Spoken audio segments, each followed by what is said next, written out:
Okay. All right, let's move straight to our next conversation. Rumors about the purported abortion of operations at the rehabilitated Port Harcourt refinery have refused to go, making one wonder to what purpose.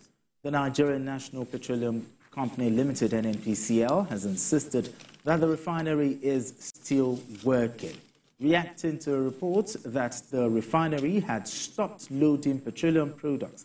The Chief Corporate Communications Officer at NNPCL, Olufemi Shoneye, said the refinery is fully operational, as verified a few days ago by former NNPCL Group Managing Director Shoneye urged members of the public to disregard the report, saying it is the work of individuals attempting to create artificial scarcity and exploit Nigerians.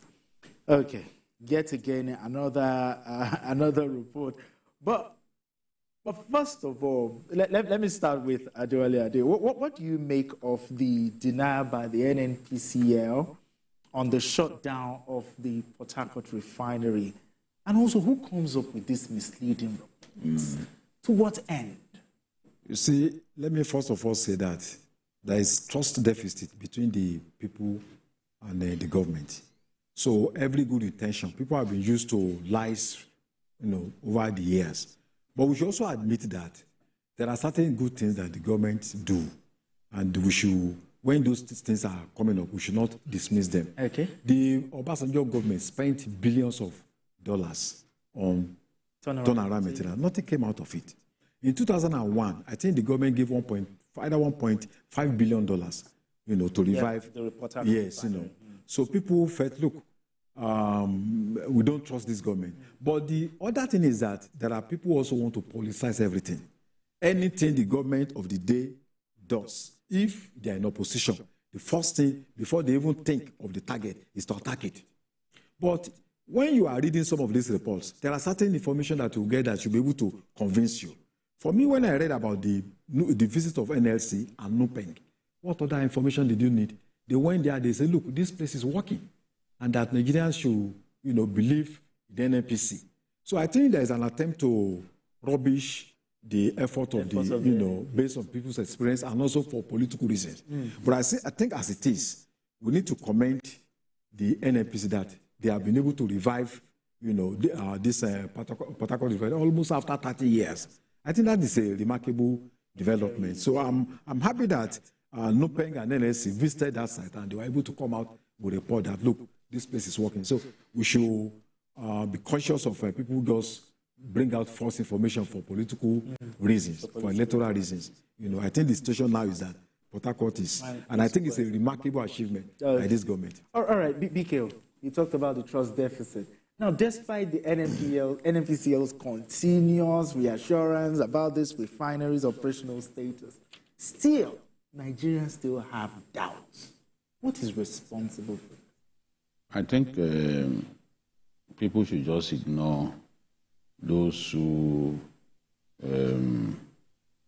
want to mislead Nigerians unnecessarily. There is no point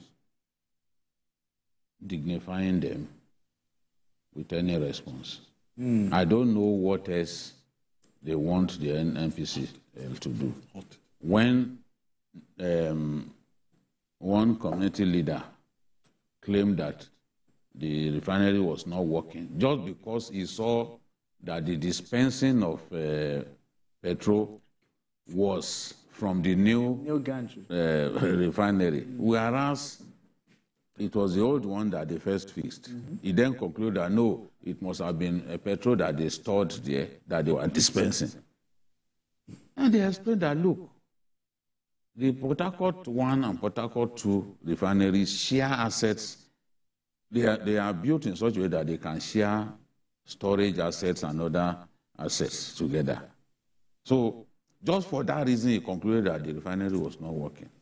And what the NNPC then did was to say, okay, let us get some of the prominent critics in our country.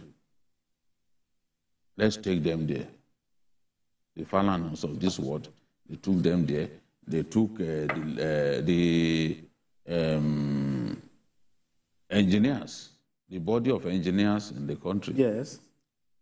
Chemical engineers. Chemical engineers. They took them there, and their workers, their colleagues said, look, this place, we are working. They didn't stop at that. They took journalists to the place. In fact, if I was not busy, I would have, an offer was made for me to come and see the place. Just the same way Dangote took us to see his facility, and I did that little is to come. So, yesterday, I was sent a video of loading taking place at the Port Harcourt refinery. And I have no reason to believe that the refinery has shut down. Some people have made up their minds that whatever happens, we will not acknowledge that the government has done anything right. But even the blind can see that for so long, the refineries were not working. If you don't want to give Tinubu any credit for even reviving this refinery, if you hate Kyari so much, for even fixing this refinery to the point that the refinery had even begun to export refined crude, you should at least give them a little bit of credit. But if you are tongue-tied, you don't want to give them credit because you hate them so much, what is the point in trying to mislead Nigerians? What is the point in trying to mislead Nigerians? Should the NNPCL start going after those who bring about this misleading report? No, it's not in their place. No, it's not in their place. Now, if they start doing that, they will say, oh, they've left their work. They are now persecuting people all over the place. Some people are attention seekers. Okay. Some of the people who abuse me, they even accuse me of collecting money up and down without evidence. Should I begin to go after all of them? Somebody says, Jide is safe. Even my father, they abused my father. When he was given a first class title, they said it was an audio first class, it's a media first class. Later, when when the government hadn't given him his staff of office, they said, hey, we told you that Yabelo just deceived him. In the end, we got that staff of office for him. And they will still think of something else that they can say. Sure. This is the nature of evil people. No matter what steps you are taking, those who will not acknowledge that you amount to anything, they will not acknowledge.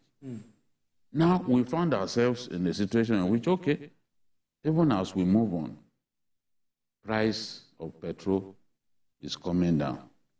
For the first time, I heard Dangote reducing the price of petrol and saying that it was a gesture that I came up with for Christmas. And my friend said, Dangote reduced petrol as a gesture of goodwill for Christmas. When will he reduce the price of cement? As a gesture? Is that cement made him the big billionaire that he is today? That why wouldn't he reward the loyal consumers of cement? I said, well, I don't know. I don't work at Dangote. Maybe they are considering that. Since he has done that of petrol, maybe it should look in that direction as well. We are now seeing incrementally marketers reducing the price. Maybe they said in Nigeria, whatever goes up does not come down. We are seeing prices going down. So if only the CBN governor, as I always say, will do his best. I know that the cabal behind the artificial pricing of, artificial rates, exchange rates, in Naira to the dollar. I know that they lost a lot of money when Naira rebounded. They will do their best to keep it at around 1617 so that their losses will not be gargantuan. But the government should also be doing its best to ensure that it comes to around 1,000. If it comes to around 1,000, even this fuel price will come down to maybe something in the region of 650, 700. And if the war, the senseless war that Russia is waging against Ukraine, if it comes to an end, there's no way the price of crude oil will not come down. Although the snag is that Nigeria will not make enough money. But I still see petrol prices coming down. You know, if our currency firms up against the dollar, the prices of petrol will still come down. We'll see what is happening. Look at the partnership that MRS and Dangote now have, which has reduced the price of the price. They've already announced that, okay, I feel this is how much we said. But NNPC can even go for that. Yes, and they have the capacity. They have a lot of retail outlets, and they can also work with other major marketers to bring the price down for the Nigerians need this price to come down. All right, we need to go on this quick break. When we return,